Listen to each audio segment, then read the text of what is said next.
मैं ही इस सृष्टि की रचना करता हूँ, मैं ही इसका पालन पोषण करता हूँ और मैं ही इस सृष्टि का विनाश करता हूँ। जब संसार में धर्म की हानि होगी, अधर्म की विजय, तब मैं इस पृथ्वी पर अवतार लूंगा। शांति से भी दुखों का अंत हो जाता है और शांत चित्त मनुष्य की बुद्धि शीघ्र ही स्थिर होकर परमात्मा से युक्त हो जाती है। हमारी आस्था की परीक्षा तब होती है जब हम जो चाहे वो न मिले और फिर भी हमारे दिल से प्रभु के लिए शुक्रिया ही निकले। लोग अक्सर सच कहने से बचते हैं या डरते हैं, पर सत्य कर नीचे दी गई है।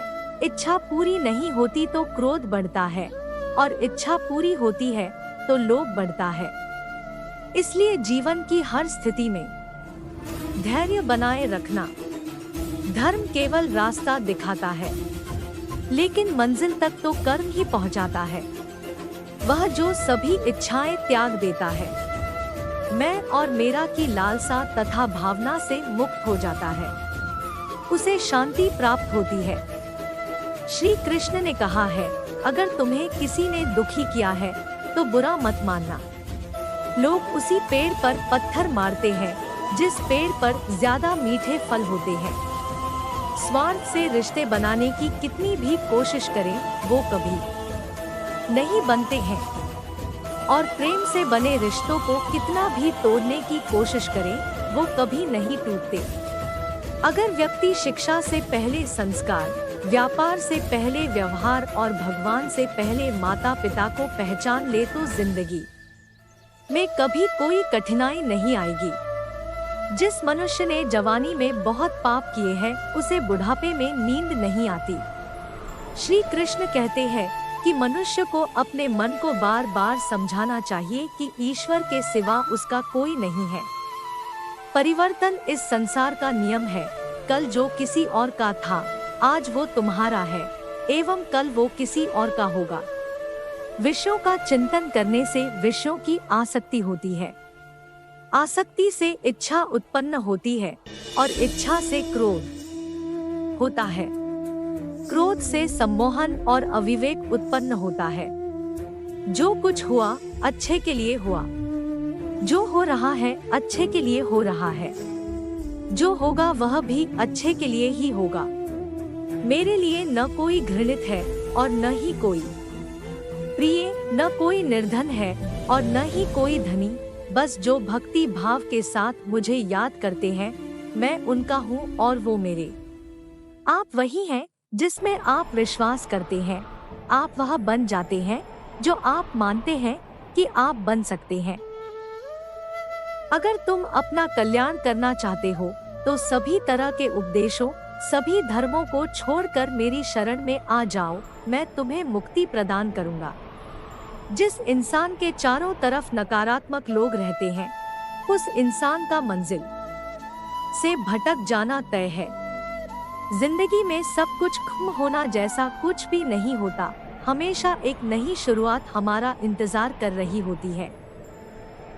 श्रीमद् भगवद गीता में कहे गए श्री कृष्ण के अनमोल वचन, इंद्रियों के अधीन होने से मनुष्य के जीवन में विकार और परेशानियां आती है। सुख दुख का आना जाना सर्दी गर्मी के आने जाने के जैसा ही है, इसलिए इन्हें सहन करना सीखना ही उचित है। निर्बलता अवश्य ईश्वर देता है, परंतु मर्यादा मनुष्य का मन खुद निर्माण करता है।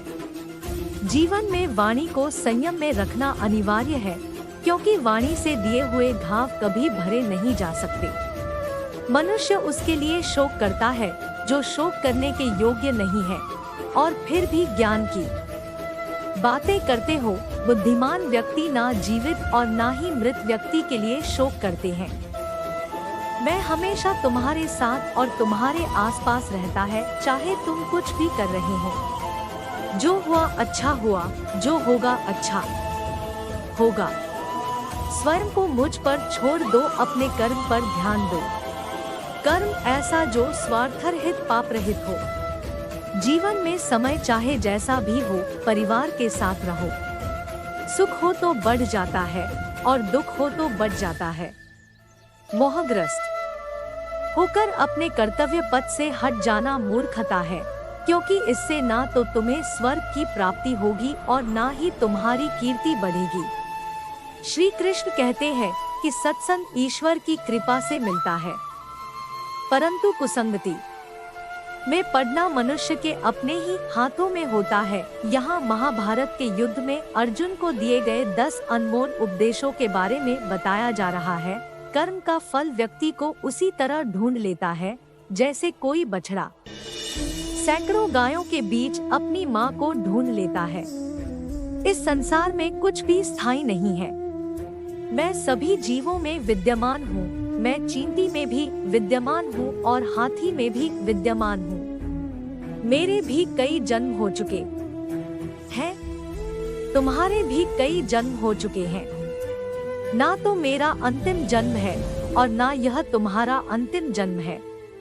व्यक्ति कर्म करने से कभी छुटकारा नहीं पा सकता है, इसलिए तुम्हें हमेशा कर्म करते रहना चाहिए, क्योंकि कर्म के बिना तुम्हारे शरीर का निर्वाह भी नहीं हो सकता है।